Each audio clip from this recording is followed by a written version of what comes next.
melanjutkan kepada pembicara kedua, Dr. Amir Siddiq dengan judul Peko Dynamic, Made Easy and How Play With It. Silakan Dr. Amir Siddiq, kurikulum vitae akan dibacakan oleh Dr. Danti. Dr. Amir Siddiq, spesialis mata konsultan, merupakan alumni dari Fakultas Kedokteran Universitas Indonesia tahun 2008. Dan saat ini beliau juga berpraktek di Rumah Sakit Premier Hospital Jakarta dan konsultan dalam bidang katarak dan bedah refraktif surgery. Silakan Dr. Amir. Ya, Assalamualaikum warahmatullahi wabarakatuh.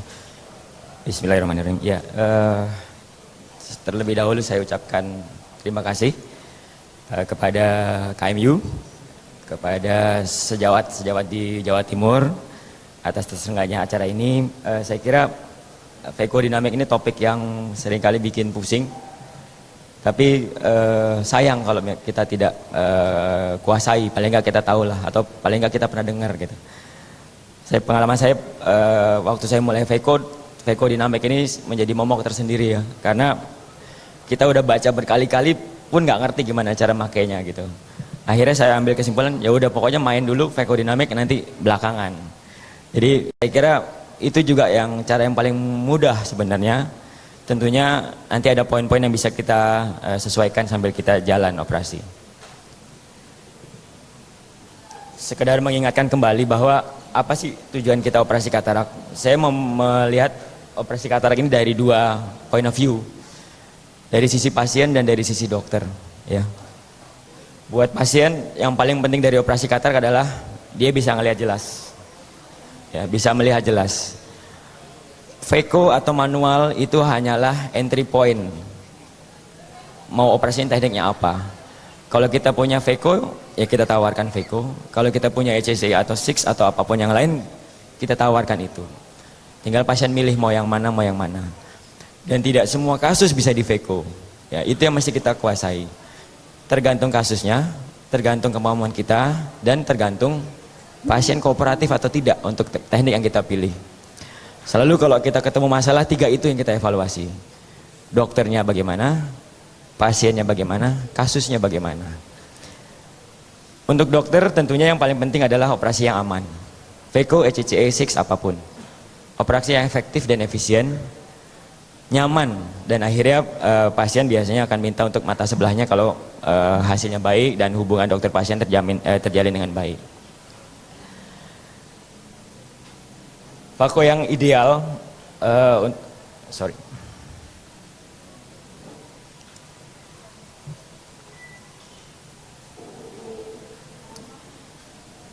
Peko yang ideal tentunya yang paling penting adalah buat saya sendiri. Saya merasakan sendiri dari berbagai mesin yang paling utama adalah anterior chamber yang stabil. Ya, karena dengan anterior chamber yang stabil ini membuat kita bekerja lebih lapang. Ya, kita tidak takut kapsul posterior naik turun. Dan itu bisa dicapai dengan keseimbangan parameter-parameter Peko Dynamic. Lalu post operatif yang dilihat adalah clear cornea hari pertama gitu. Kita tidak bicara 1 minggu, 1 bulan. Operasi apapun 1 minggu, 1 bulan juga bening juga. Tapi pada Peko kita mau 1 hari bening. Ya. Lalu kalau kita mau lebih spesifik lagi tentu low endothelial cell loss. Ya. Jadi kerusakan endotel akibat prosedur yang kita kerjakan lebih sedikit. Central corneal thickness-nya juga tidak bertambah terlalu banyak akibat corneal udem. Coefficient of variasi juga tidak berubah, tadinya perbandingan hexagonality endotel 70% menjadi lebih rendah lagi. Lalu tentunya adalah visual acuity yang paling penting ya. Kita sebagai dokter mata hanya sering melihat cuma visual acuity saja. Tapi kalau kita lihat lebih spesifik lagi, sebenarnya ada parameter-parameter detail lain yang mesti kita pertimbangkan gimana cara mensiasatinya supaya tetap irit. Kalau kita bicara tentang efektif dan efisien, yang kita bicarakan adalah Peko power dan Peko time. Ya. Peko power dan Peko time ini akan mempengaruhi kerusakan endothelial cell loss, akan mempengaruhi kejernihan kornea day 1, ya. Dan akan mempengaruhi apakah pasien mau operasi berikutnya atau tidak. Ya. Lalu parameter yang lain yang sering kali kita tidak pikirkan adalah volume BSS yang kita gunakan. Ya. Peko yang efektif adalah kita gunakan BSS yang sedikit. Ya. Artinya kita bisa menghandle katarak itu dengan lebih efisien. Ya. Karena BSS itu berkorelasi langsung dengan lamanya operasi. Ya, kalau kita operasi cuma aspirasi, Veko nggak berani, aspirasi, Veko nggak berani ya. Udah satu kolf, ya, nggak selesai-selesai. Ya. Kalau dari situ mungkin kita pikirkan, oke, kayaknya teknik yang lain lebih cocok untuk pasien-pasien kita. Veko parameter, kalau yang paling sering kita lihat Veko ini adalah sistem peristaltik. 4 parameter yang bisa kita ambil dari Veko peristaltik. Sorry.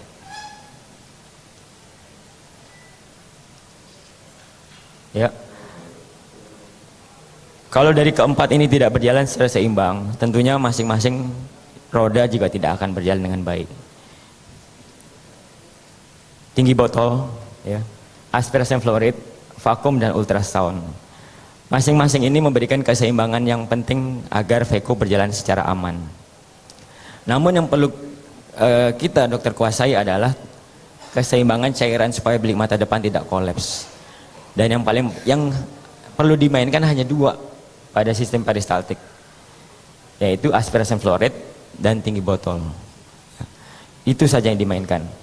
Ultrasound nantinya akan menyesuaikan dengan keras atau lunaknya katarak, lalu vakum akan menyesuaikan dengan keras atau lunaknya katarak.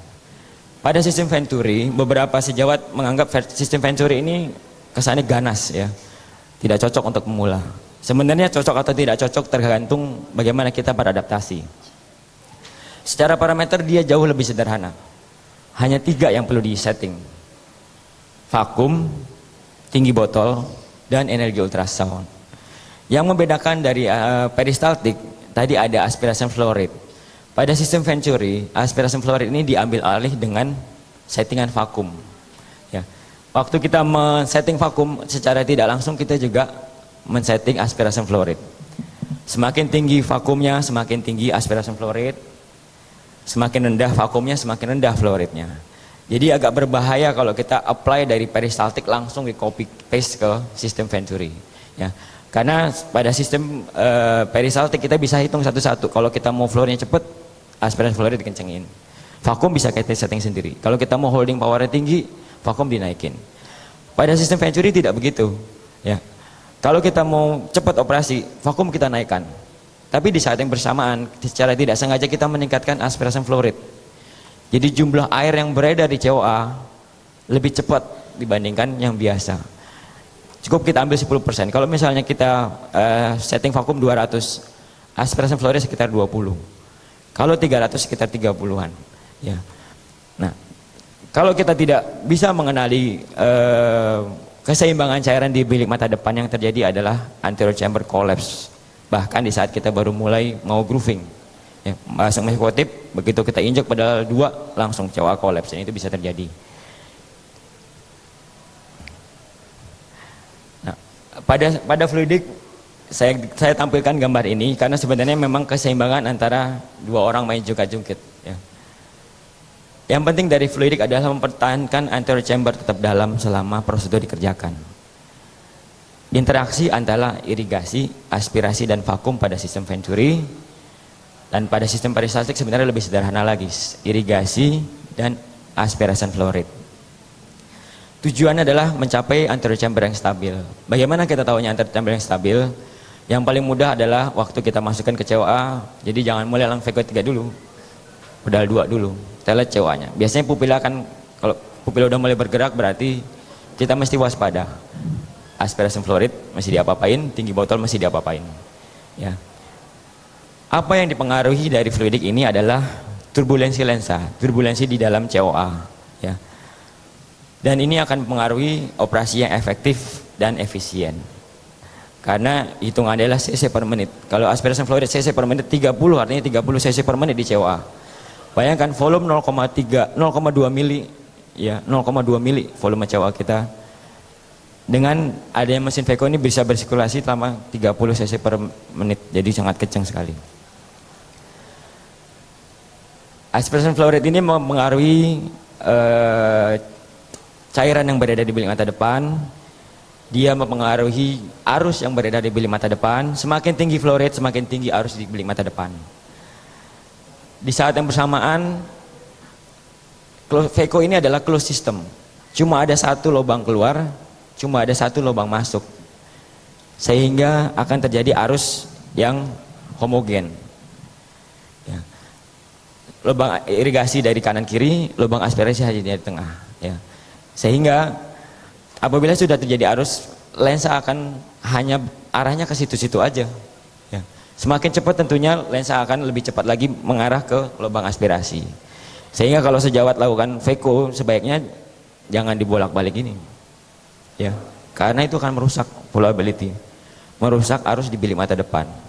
Horizontal saja, vertikal saja. Ya. Apabila kita lakukan segmen removal. Ya. Dan aspirasi flow rate ini juga mengaruhi kecepatan dari operasi.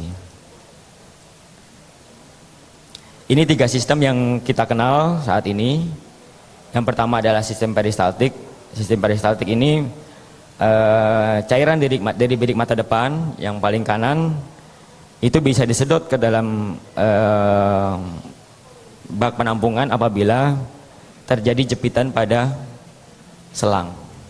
Ya. Gambaran peristaltik ini tampak pada mesin-mesin yang agak lama, ya, di mana vakum terbentuk dari adanya jepitan pada cubing. Ya. Cubing yang dijepit kemudian digeser menyebabkan adanya negatif pressure pada cubing yang daerah lebih proksimal atau lebih dekat ke mata, sehingga meng-create adanya vakum.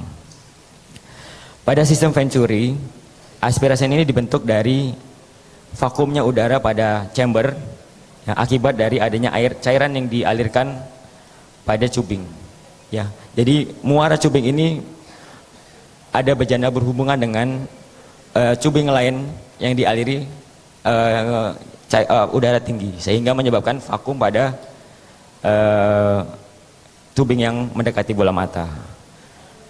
Pada sistem diafragma, tadinya saya kira sistem diafragma ini sudah mulai ditinggalkan. Kemudian muncul lagi satu brand DORC EVA, di mana sistem piston yang diambil untuk meng-create vakum.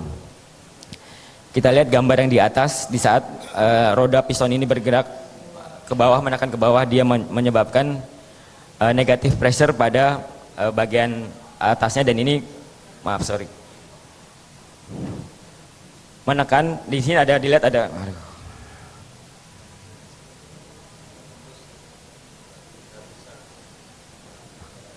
pointernya ada. Ya, pada sistem piston ini katanya,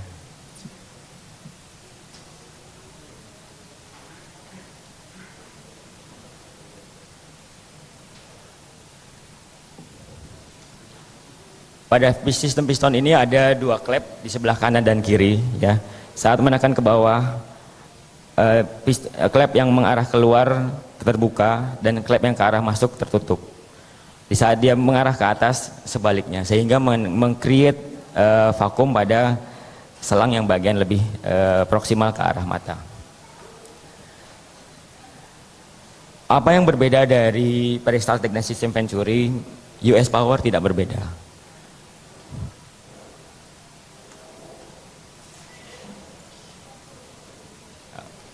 Ya. Yang berbeda hanya aspiration circulation speed, yaitu pada sistem peristaltik dipengaruhi oleh aspiration flow rate, pada sistem Venturi dipengaruhi oleh vakum. Lalu untuk mengimbangi, pada sistem peristaltik dan Venturi dua-duanya dipengaruhi oleh tinggi botol. Kalau kita lihat pada mesin Centurion yang terbaru, botol high ini tidak memegang peranan lagi, tapi ada aktif IOP, di mana back aspirasi di press untuk menyesuaikan supaya tekanan di bilik mata depan sesuai dengan preset yang kita mau. Dia bisa lebih kencang, dia bisa lebih lunak. Secara operator mungkin hampir tidak ada bedanya, tapi untuk pasien akan lebih nyaman.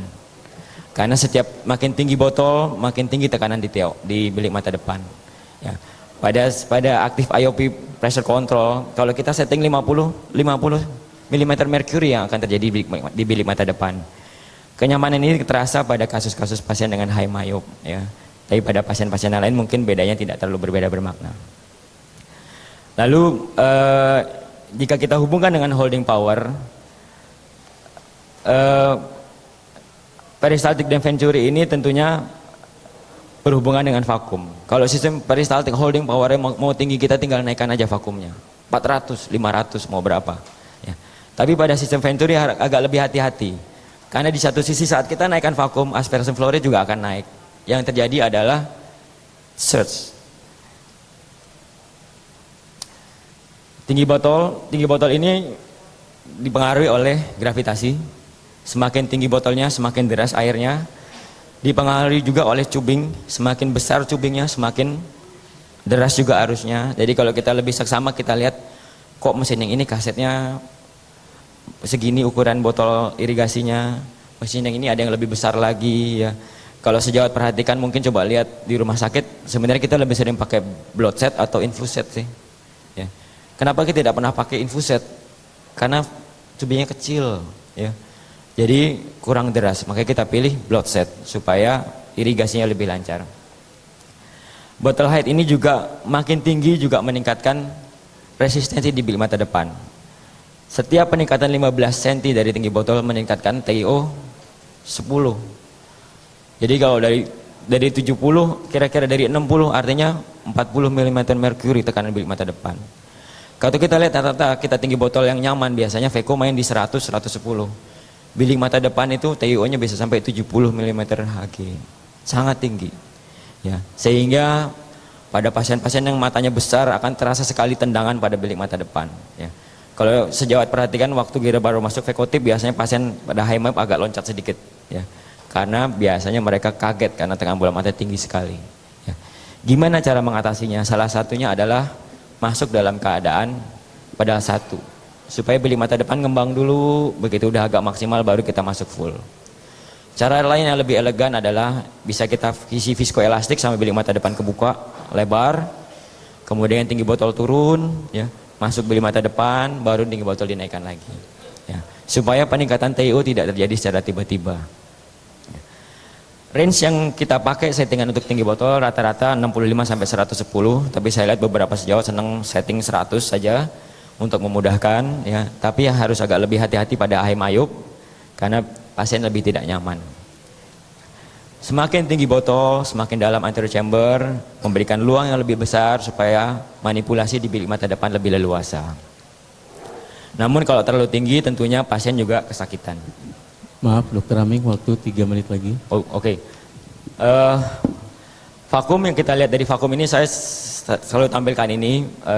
Vakum ini yang berbeda dari sistem Venturi dan sistem peristaltik adalah pada sistem peristaltik vakum akan terbentuk kalau ada oklusi. Pada sistem Venturi ada tidak ada oklusi, vakum akan ada. Ya, saya umpamakan ini, mungkin ini gambar saya udah lama juga. Kita nyedot cendol, ya. Kalau kita minum cendol, kalau belum ada cendolnya kayaknya ngalir begitu aja. Ya. Tapi waktu ada mampet satu, mulai kelihatan pipi kempot, ya. Kalau kita pakai sedotan yang murahan, mungkin sedotan yang kolaps, gitu. Ya, itulah terjadi vakum. Di saat kita mulai menambah ekstra power supaya si cendol itu masuk ke dalam sedotan kita. Vakum ini mempengaruhi holding power. Ya, kalau kita mau chop, ya tentunya pakailah vakum yang tinggi. Ya, kalau kita mau segmen removal, menghindari chatters, gunakan vakum yang agak tinggi. Kita VECO lensanya goyang kanan kiri, ketendang kanan kiri, bisa kita tinggikan vakum sedikit. Ya. Jangan lupa vakum ini juga dipengaruhi oleh tubing compliance. Tubing compliance itu kemampuan tubing untuk mempertahankan resistensi supaya tetap keras. Makanya jangan bandingkan VECO yang tubingnya reuse dengan yang single use. Ya, karena yang single use akan kenceng, keras. Sementara yang di reuse tadinya keras lama-lama jadi lemer. Ya. Tadi bisa vakumnya maksimal, tidak akan bisa maksimal. Dan resiko surge juga agak lebih tinggi. Kita bicara tentang ultrasound. Ultrasound adalah gerakan maju mundur. Kalau ini yang kita yang biasa, gerakan maju mundur ini dihitung dalam frekuensi 20.000 sampai 40.000. Makanya disebut ultrasound, ya, karena frekuensi vibrasinya adalah di luar energi suara, frekuensi suara. Stroke length-nya adalah panjangnya, tip bisa maju jauh, ya, dari 0 balik lagi 0 balik lagi sekitar 2 sampai 4 mils. sekitar 0,002 sampai 0,004 inch, jadi sangat kecil sekali. US ini kita lihat pengaruhnya, kalau US di setting 50% artinya hanya 2 mils, artinya 0,02 saja. Semakin tinggi pukulannya akan semakin kuat, namun resiko dia loncat juga semakin tinggi. Gimana cara membalance-nya adalah kita tingkatkan vakumnya supaya waktu dia kedorong dia bisa segera ketarik lagi. Ya. Yang masalah pada US adalah semakin tinggi US, resiko chatter semakin tinggi. Bisa diatasi dengan meningkatkan aspiration flow rate dan meningkatkan vakum. Tapi kalau US terlalu kecil, powernya tidak efektif. US akan menjadi vibrasi saja pada lensa, ya seperti dikit-dikit aja, jadi nggak ada efeknya pada lensa. Nah ini power modulasi yang kita lihat seringkali adalah Phaco continuous, Phaco pulse, dan Phaco burst. Yang kita lihat adalah continuous tidak ada jeda, semakin dalam kita injak, semakin tinggi juga US yang terjadi. Ya, pada Phaco pulse yang kita lihat adalah semakin dalam kita injak, jarak antara on dan off konstan, ya. Tapi kekuatan US-nya semakin tinggi kalau pedalnya kita injak. Pada Phaco burst yang berbeda adalah kita lihat jedanya, ya. Semakin kita injak dalam, semakin sedikit jedanya. Jadi kalau kita bandingkan, Phaco continuous injak full akan sama dengan Phaco burst yang injak full. Kepentingan power modulasi ini adalah satu, mengurangi US time. Yang kedua, memberikan kesempatan Phaco tip untuk cooling down, ya. Dan kemudian membuat segmen removal lebih efektif dan efisien.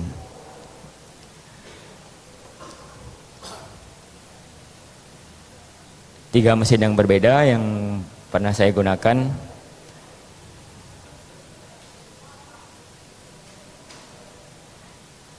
Kalau kita lihat settingan dari Phaco stop and chop yang saya gunakan 4 mode, 1 sculpt, chop, segmen removal, dan irigasi aspirasi saja. Ya, pada kasus-kasus yang agak lebih hati-hati biasanya saya setting epinukleus. Pada sculpting kita gunakan US power yang sangat tinggi karena kita harapkan lensa ini kemakan full. Dan pada derajat katarak apapun biasanya saya setting 70%, ya. Injek full, mau soft, mau hard, ya, karena kita mau lensa tidak bergerak waktu kita gunakan sculpting, ya. Pada chop, ya, yang saya perlukan dari chop adalah lensa jangan bergerak waktu kita chop, waktu kita manipulasi. Di saat yang bersamaan kita tidak mau lensa terlalu hancur waktu kita lakukan chop, ya. Jadi makanya US time biasanya saya setting 40% atau yang cukup rendah. Pada mesin-mesin torsional ataupun yang ellipse, ya, kalau memungkinkan torsional saya matikan, saya gunakan hanya longitudinal, ya, supaya tidak terlalu rakus, ya. Kemudian vakum saya naikkan 350 sampai 400. Kalau pada sistem Venturi saya gunakan 200 sampai 250.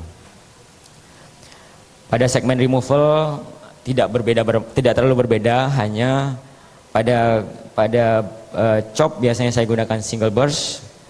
Pada segmen removal saya biasa gunakan pulse. Karena di saat pulse, sedalam apapun saya injak pedal akan ada waktu di mana lensa ini Phaco tip ini mengalami cooling down atau nyala mati sehingga mengurangi hit pada Phaco tip.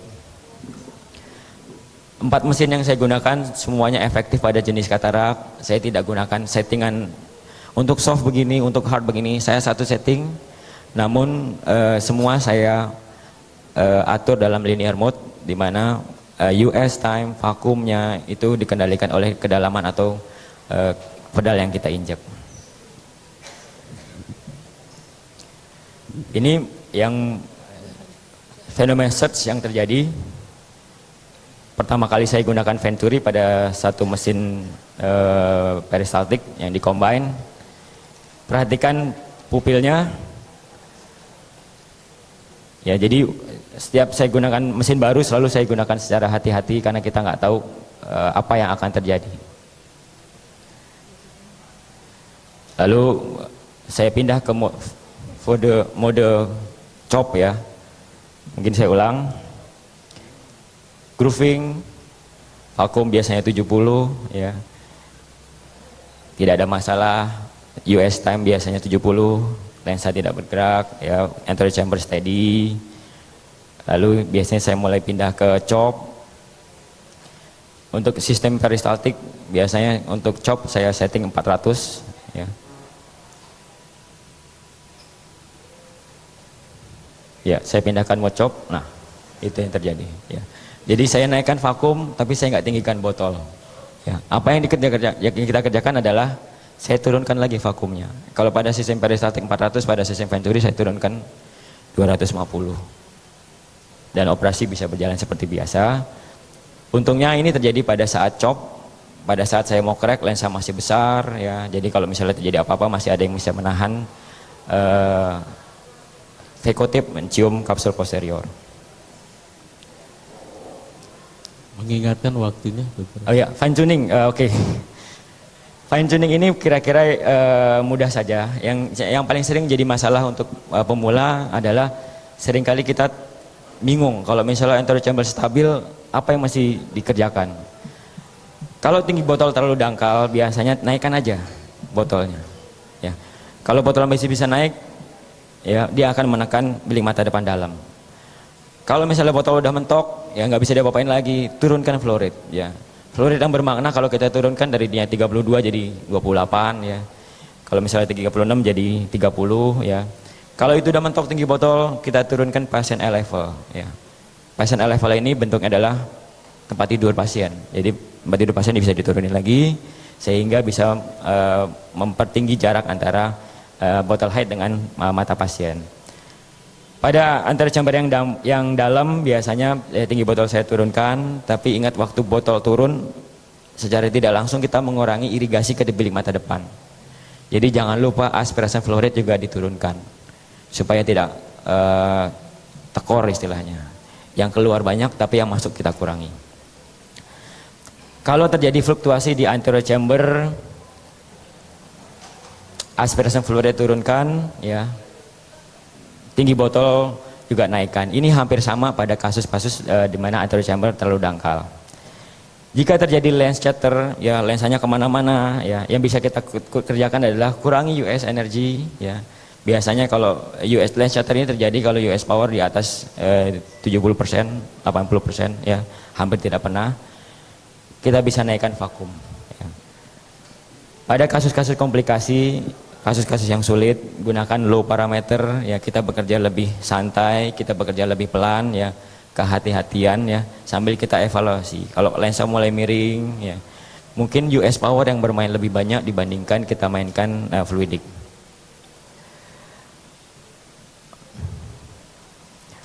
Operasi yang aman adalah kondisi yang terjaga dari hal-hal yang kita tidak inginkan. Pada kasus VECO yang kita harapkan tidak terjadi posterior capsule rupture atau nucleus drop ya. Untuk standar komplikasi dulu kami di RSCM waktu sama Dr. Johan juga kita buat standar operasi komplikasi maksimal 10% ya. Kalau 10% berarti ya kita masih lumayan lah ya. Tapi kalau lebih dari 10% kita mesti evaluasi lagi apa sih yang jadi masalah. Yang kita katakan efisien adalah waktu yang diperlukan untuk mencapai tujuan kita. Kalau kita bicara operasi, tentunya operasi yang aman, nyaman, dan secepat-cepatnya. Ya. Mungkin yang expert 5-10 menit ya. Untuk yang pemula saya pasang time limit 30 menit sampai sejam lah ya. Kalau udah VECO udah lebih dari sejam sebaiknya udahlah convert aja. Berarti kita tidak mahir menangani kasus itu. Ya, jadi kita mesti lebih selektif lagi. Irigasi aspirasi cairan tidak lebih dari 500 cc. Tadi waktu operasi kita batasi juga. Apa yang penting untuk operasi yang aman tentunya adalah seleksi pasien yang baik. Ya.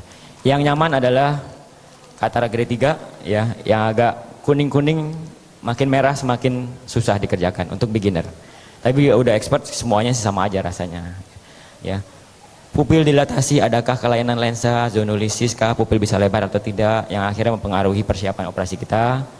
Biometri yang normal mempengaruhi manipulasi di bilik mata depan. Kalau misalnya terlalu pendek, bilik mata depannya dangkal. Kalau terlalu panjang, nanti terlalu dalam juga menyusahkan.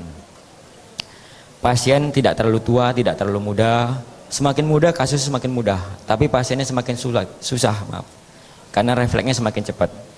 Semakin tua biasanya dia udah mulai tuli, ya, tidak kooperatif, bahkan tidak ingat dia kalau dia lagi dioperasi. Tiba-tiba tidur di tengah operasi, tiba-tiba bangun. Gitu. Dan itu menyusahkan kita. Pada kasus-kasus awal sebaiknya konsisten. Pada kasus pertama 100 kasus kerjakan dengan teknik yang sama, karena biasanya komplikasi di 10 pertama dan di 40 kedua. Ya, 10 pertama karena memang belum bisa, 40 kedua karena memang udah mulai besar kepala. Coba teknik baru, coba settingan baru gitu. Jadi sabar ya. Sampai kita operasi nggak tarik nafas dan selesai gitu, berarti kita udah enak biasanya ya.